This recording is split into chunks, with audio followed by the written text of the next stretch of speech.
The Supreme Court heard oral arguments Monday challenging race-conscious admissions policies at the University of North Carolina and Harvard University. Justice Amy Coney Barrett asked an anti-affirmative action lawyer how universities could still achieve diversity without using race as a factor in admissions. Anti-affirmative action lawyers argued UNC's policies discriminate against Asian and white applicants, while the school argued that affirmative action is necessary to foster diversity on their campuses. The conservative justices signaled their willingness to end affirmative action in the college admissions process. Justice Barrett.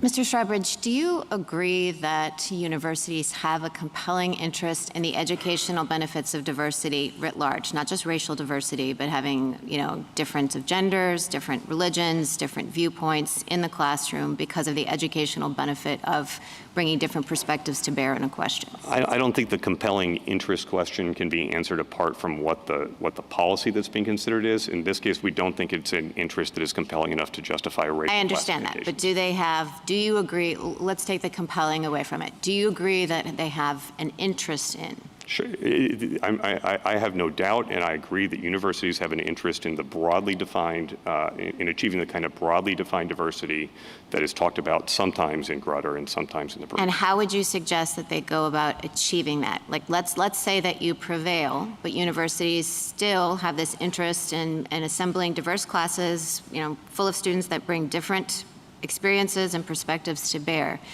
and they decide not to adopt a 10% plan.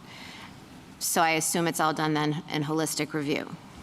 Yes, and there's nothing wrong with, holistic review takes place today at colleges that do not use race as a factor in admissions, and there's no reason to assume, and there's no evidence in the record that the students at those colleges are not receiving the educational benefits of diversity. I guess what I'm concerned about is if it puts a lot of pressure on the essay writing in the holistic review process, you can have viewpoint discrimination issues, I would think, depending on how admissions officers treat essays. You could have free exercise claims not by religiously affiliated universities who want to give bumps to, say, LDS students, but, if you have Harvard, saying, well, we want this many Jews, but we also want this many Christians, and this many Muslims in a classroom. Well, I guess we don't even understand Grutter in parts to be suggesting that the interest in this broad benefit of diversity actually justifies kind of micromanaging the populations on campus in the way that you're suggesting. And I don't think that the universities are doing that with respect to socioeconomic diversity, at least if UNC has a cap on the number of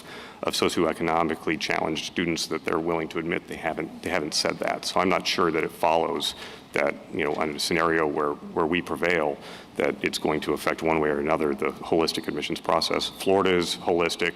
I believe the California system is holistic. I think Michigan is still holistic. Thanks.